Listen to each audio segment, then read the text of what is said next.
قل لا أجد فيما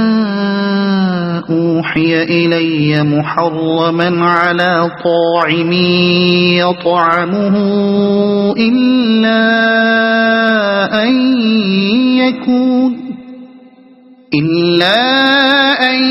يكون ميتة أو دما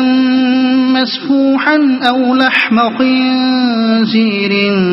فإنه رجس أو فسقا أهل لغير الله به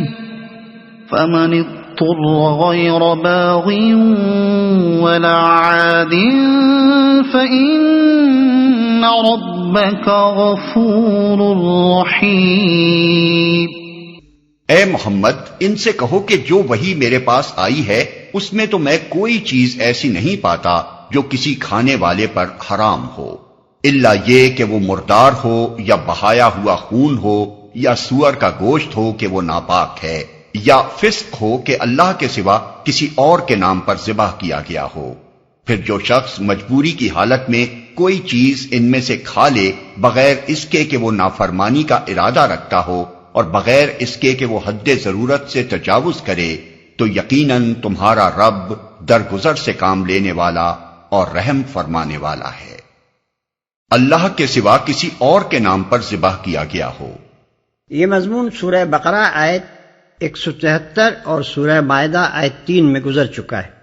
اور آگے سورہ نحل آیت 115 میں آنے والا ہے۔ سورہ بقرہ کی آیت اور اس آیت میں بظاہر اتنا اختلاف پایا جاتا ہے کہ وہاں محض خون کہا گیا ہے اور یہاں خون کے ساتھ مسفوح کی قید لگائی گئی، یعنی ایسا خون جو کسی جانور کو زخمی کر کے یا ذبح کر کے نکالا گیا ہو، مگر دراصل یہ اختلاف نہیں بلکہ اس حکم کی تشریح ہے۔ اسی طرح سورہ مائدہ کی آیت میں ان 4 چیزوں کے علاوہ چند اور چیزوں کی حرمت کا بھی ذکر ملتا ہے، یعنی وہ جانور جو گلا گھٹ کر یا چوٹ کھا کر یا بلندی سے گر کر یا ٹکر کھا کر مرا ہو، یا جسے کسی درندے نے پھاڑا ہو۔ لیکن فی الحقیقت یہ بھی اختلاف نہیں ہے بلکہ ایک تشریح ہے، جس سے معلوم ہوتا ہے کہ جو جانور اس طور پر ہلاک ہوئے ہوں وہ بھی مردار کی تعریف میں آتے ہیں۔ فقہاء اسلام میں سے ایک گروہ اس بات کا قائل ہے کہ حیوانی غذاؤں میں سے یہی 4 چیزیں حرام ہیں اور ان کے سوا ہر چیز کا کھانا جائز ہے۔ یہی مسلک حضرت عبداللہ ابن عباس رضی اللہ عنہما اور حضرت عائشہ رضی اللہ عنہا کا تھا، لیکن متعدد احادیث سے معلوم ہوتا ہے کہ نبی صلی اللہ علیہ وسلم نے بعض چیزوں کے کھانے سے یا تو منع فرمایا ہے یا ان پر کراہت کا اظہار فرمایا ہے، مثلا پالتو گدھے، کچلیوں والے درندے اور پنجوں والے پرندے۔ اس وجہ سے اکثر فقہاء تحریم کو ان 4 چیزوں تک محدود نہیں مانتے بلکہ دوسری چیزوں تک اسے وسیع قرار دیتے ہیں، مگر اس کے بعد پھر مختلف چیزوں کی حلت و حرمت میں فقہاء کے درمیان اختلاف ہوا ہے۔ مثلا پالتو گدھے کو امام ابو حنیفہ، امام مالک اور امام شافعی رحمۃ اللہ علیہ حرام قرار دیتے ہیں، لیکن بعض دوسرے فقہاء کہتے ہیں کہ وہ حرام نہیں ہے بلکہ کسی وجہ سے نبی صلی اللہ علیہ وسلم نے ایک موقع پر اس کی ممانعت فرما دی تھی۔ درندہ جانوروں اور شکاری پرندوں اور مردار خور حیوانات کو حنفیہ مطلقاً حرام قرار دیتے ہیں، مگر امام مالک اور اوزاعی کے نزدیک شکاری پرندے حلال ہیں، لیث کے نزدیک بلی حلال ہے،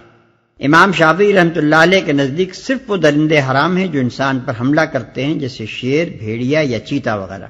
اکرمہ کے نزدیک کوا اور بجو دونوں حلال ہیں۔ اسی طرح حنفیہ تمام حشرات الارض کو حرام قرار دیتے ہیں، مگر ابن ابی لیلہ، امام مالک اور اوزاعی کے نزدیک سانپ حلال ہے۔ ان تمام مختلف اقوال اور ان کے دلائل پر غور کرنے سے یہ بات صاف معلوم ہوتی ہے کہ دراصل شریعت الہی میں قطعی حرمت ان 4 ہی چیزوں کی ہے جن کا ذکر قرآن میں کیا گیا ہے۔ ان کے سوا دوسری حیوانی غذاؤں میں مختلف درجوں کی کراہت ہے، جن چیزوں کی کراہت صحیح روایات کے مطابق نبی صلی اللہ علیہ وسلم سے ثابت ہے وہ حرمت کے درجے سے قریب تر ہیں، اور جن چیزوں میں فقہا کے درمیان اختلاف ہوا ہے ان کی کراہت مشکوک ہے۔ رہی طبی کراہت جس کی بنا پر بعض اشخاص بعض چیزوں کو کھانا پسند نہیں کرتے، یا طبقاتی کراہت جس کی بنا پر انسانوں کے بعض طبقے بعض چیزوں کو ناپسند کرتے ہیں، یا قومی کراہت جس کی بنا پر بعض قومیں بعض چیزوں سے نفرت کرتی ہیں، تو شریعت الہی کسی کو مجبور نہیں کرتی کہ وہ خواہ ہر اس چیز کو ضرور ہی کھا جائے جو حرام نہیں کی گئی، اور اسی طرح شریعت کسی کو یہ حق بھی نہیں دیتی کہ وہ اپنی کراہت کو قانون قرار دے اور ان لوگوں پر الزام عائد کرے جو ایسی غذائیں استعمال کرتے ہیں جنہیں وہ ناپسند کرتا ہے۔ وعلى الذين هادوا حرمنا كل ذي ظفر ومن البقر والغنم حرمنا عليهم شحومهما إلا ما حملت ظهورهما أو الحوايا أو ما اختلط بعظم ذلك جزيناهم ببغيهم وإنا لصادقون۔ اور جن لوگوں نے یہودیت اختیار کی ان پر ہم نے سب ناخن والے جانور حرام کر دیے تھے، اور گائے اور بکری کی چربی بھی بجز اس کے جو ان کی پیٹھ یا ان کی آنتوں سے لگی ہوئی ہو یا ہڈی سے لگی رہ جائے، یہ ہم نے ان کی سرکشی کی سزا انہیں دی تھی، اور یہ جو کچھ ہم کہہ رہے ہیں بالکل سچ کہہ رہے ہیں، یہ ہم نے ان کی سرکشی کی سزا انہیں دی تھی۔ یہ مضمون قرآن مجید میں 3 مقامات پر بیان ہوا ہے۔ سورہ آل عمران میں فرمایا کھانے کی یہ ساری چیزیں جو شریعت محمدی میں حلال ہیں بنی اسرائیل کے لیے بھی حلال تھیں، البتہ بعض چیزیں ایسی تھیں جنہیں تورات کے نازل کیے جانے سے پہلے اسرائیل نے خود اپنے اوپر حرام کر لیا تھا۔ ان سے کہو کہ لاؤ تورات اور پیش کرو اس کی کوئی عبارت اگر تم اپنے اعتراض میں سچے ہو، آیت 93۔ پھر سورہ نساء میں فرمایا کہ بنی اسرائیل کے جرائم کی بنا پر ہم نے بہت سی وہ پاک چیزیں ان پر حرام کر دی جو پہلے ان کے لیے حلال تھیں، آیت 160۔ اور یہاں ارشاد ہوا ہے کہ ان کی سرکشیوں کی پاداش میں ہم نے ان پر تمام ناخن والے جانور حرام کیے اور بکری اور گائے کی چربی بھی ان کے لیے حرام ٹھہرا دی۔ ان تینوں آیتوں کو جمع کرنے سے معلوم ہوتا ہے کہ شریعت محمدی صلی اللہ علیہ وسلم اور یہودی فقہ کے درمیان حیوانی غذاؤں کی حلت و حرمت کے معاملے میں جو فرق پایا جاتا ہے وہ 2 وجوہ پر مبنی ہے۔ ایک یہ کہ نزول تورات سے صدیوں پہلے حضرت یعقوب یعنی اسرائیل علیہ السلام نے بعض چیزوں کا استعمال چھوڑ دیا تھا، اور ان کے بعد ان کی اولاد بھی ان چیزوں کی تارک رہی، حتیٰ کہ یہودی فقہا نے ان کو باقاعدہ حرام سمجھ لیا اور ان کی حرمت تورات میں لکھ لی۔ ان اشیاء میں اونٹ اور خرگوش اور صافان شامل ہیں۔ آج بائبل میں تورات کے جو اجزاء ہم کو ملتے ہیں ان میں ان تینوں چیزوں کی حرمت کا ذکر ہے۔ احبار باب 11 آیت 4 اور 6، استثناء باب 14 آیت 7۔ لیکن قرآن مجید میں یہودیوں کو جو چیلنج دیا گیا تھا کہ لاؤ تورات اور دکھاؤ یہ چیزیں کہاں حرام لکھی ہیں، اس سے معلوم ہوا کہ تورات میں ان احکام کا اضافہ اس کے بعد کیا گیا ہے، کیونکہ اگر اس وقت تورات میں یہ احکام موجود ہوتے تو بنی اسرائیل فوراً لا کر پیش کر دیتے۔ دوسرا فرق اس وجہ پر مبنی ہے کہ اللہ تعالیٰ کی نازل کی ہوئی شریعت سے جب یہودیوں نے بغاوت کی اور آپ اپنے اشارے بن بیٹھے تو انہوں نے بہت سی پاک چیزوں کو اپنی مشگافیوں سے خود حرام کر لیا، اور اللہ تعالیٰ نے سزا کے طور پر انہیں اس غلط فہمی میں مبتلا رہنے دیا۔ ان اشیاء میں ایک تو ناخن والے جانور شامل ہیں، یعنی شتر مرغ، قاز، بط وغیرہ، دوسرے گائے اور بکری کی چربی۔ بائبل میں ان دونوں قسم کی حرمتوں کو احکام تورات میں داخل کر دیا گیا ہے۔ احبار باب 11 آیت 16 اور 18، استثناء باب 14 آیت 14، 15 اور 16، احبار باب 3 آیت 17، باب 7 آیت 22 اور 23۔ لیکن سورہ نساء سے معلوم ہوتا ہے کہ یہ چیزیں تورات میں حرام نہ تھیں بلکہ حضرت عیسیٰ علیہ السلام کے بعد حرام ہوئی ہیں، اور تاریخ بھی شہادت دیتی ہے کہ موجودہ یہودی شریعت کی تدوین 2 صدی عیسوی کے آخر میں ربی یہودا کے ہاتھوں مکمل ہوئی ہے۔ رہا یہ سوال کہ پھر ان چیزوں کے متعلق یہاں اور سورہ نساء میں اللہ تعالیٰ نے حرمنا یعنی ہم نے حرام کیا کا لفظ کیوں استعمال کیا، تو اس کا جواب یہ ہے کہ خدائی تحریم کی صرف یہی ایک صورت نہیں ہے کہ وہ کسی پیغمبر اور کتاب کے ذریعے سے کسی چیز کو حرام کرے، بلکہ اس کی ایک صورت یہ بھی ہے کہ وہ اپنے باغی بندوں پر بناوٹی شارعوں اور جعلی قانون سازوں کو مسلط کر دے اور وہ ان پر طیبات کو حرام کر دیں۔ پہلی قسم کی تحریم خدا کی طرف سے رحمت کے طور پر ہوتی ہے، اور یہ دوسری قسم کی تحریم اس کی پھٹکار اور سزا کی حیثیت سے ہوا کرتی ہے۔ فَإِن كَذَّبُوكَ فَقُلْ رَبُّكُمْ ذُو رَحْمَةٍ وَاسِعَةٍ وَلَا يُرَدُّ بَأْسُهُ عَنِ الْقَوْمِ الْمُجْرِمِينَ۔ اب اگر وہ تمہیں جھٹلائیں تو ان سے کہہ دو کہ تمہارے رب کا دامن رحمت وسیع ہے اور مجرموں سے اس کے عذاب کو پھیرا نہیں جا سکتا۔ یعنی اگر تم اب بھی اپنی نافرمانی کے روش سے باز آ جاؤ اور بندگی کے صحیح رویے کی طرف پلٹ آؤ تو اپنے رب کے دامن رحمت کو اپنے لیے کشادہ پاؤ گے، لیکن اگر اپنی اسی مجرمانہ و باغیانہ روش پر اڑے رہو گے تو خوب جان لو کہ اس کے غضب سے بھی پھر کوئی بچانے والا نہیں ہے۔ سيقول الذين أشركوا لو شاء الله ما أشركنا ولا آباؤنا ولا حرمنا من شيء كذلك كذب الذين من قبلهم حتى ذاقوا بأسنا قل هل عندكم من علم فتخرجوه لنا إن تتبعون إلا الظن وإن أنتم إلا تخرصون. یہ مشرک لوگ تمہاری ان باتوں کے جواب میں ضرور کہیں گے کہ اگر اللہ چاہتا تو نہ ہم شرک کرتے اور نہ ہمارے باپ دادا اور نہ ہم کسی چیز کو حرام ٹھہراتے. ایسی ہی باتیں بنا بنا کر ان سے پہلے کے لوگوں نے بھی حق کو جھٹلایا تھا، یہاں تک کہ آخر کار ہمارے عذاب کا مزہ انہوں نے چکھ لیا. ان سے کہو کیا تمہارے پاس کوئی علم ہے جسے ہمارے سامنے پیش کر سکو؟ تم تو محض گمان پر چل رہے ہو اور نری قیاس آرائیاں کرتے ہو، اور نہ ہم کسی چیز کو حرام ٹھہراتے. یعنی وہ اپنے جرم اور اپنی غلط کاری کے لیے وہی پرانا عذر پیش کریں گے جو ہمیشہ سے مجرم اور غلط کار لوگ پیش کرتے رہے ہیں. وہ کہیں گے کہ ہمارے حق میں اللہ کی مشیت یہی ہے کہ ہم شرک کریں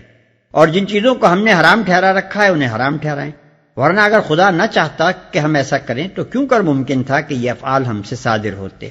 بس چونکہ ہم اللہ کی مشیت کے مطابق یہ سب کچھ کر رہے ہیں اس لیے درست کر رہے ہیں. اس کا الزام اگر ہے تو ہم پر نہیں اللہ پر ہے معاذ اللہ. اور جو کچھ ہم کر رہے ہیں ایسا ہی کرنے پر مجبور ہیں کہ اس کے سوا کچھ اور کرنا ہماری قدرت سے باہر ہے.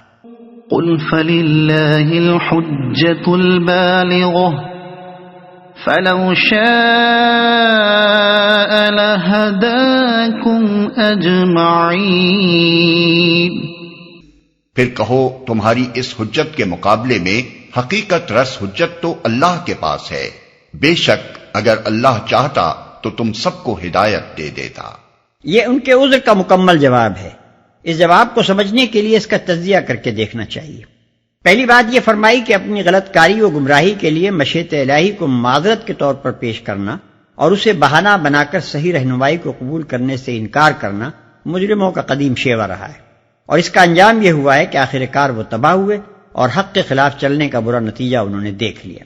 پھر فرمایا کہ یہ عذر جو تم پیش کر رہے ہو یہ دراصل علم حقیقت پر مبنی نہیں ہے بلکہ محض گمان اور تخمینہ ہے. تم نے محض مشیت کا لفظ کہیں سے سن لیا اور اس پر قیاسات کی ایک عمارت کھڑی کر لی. تم نے یہ سمجھا ہی نہیں کہ انسان کے حق میں فی الواقع اللہ کی مشیت کیا ہے. تم مشیت کے معنی یہ سمجھ رہے ہو کہ چور اگر مشیت الہی کے تحت چوری کر رہا ہے تو وہ مجرم نہیں ہے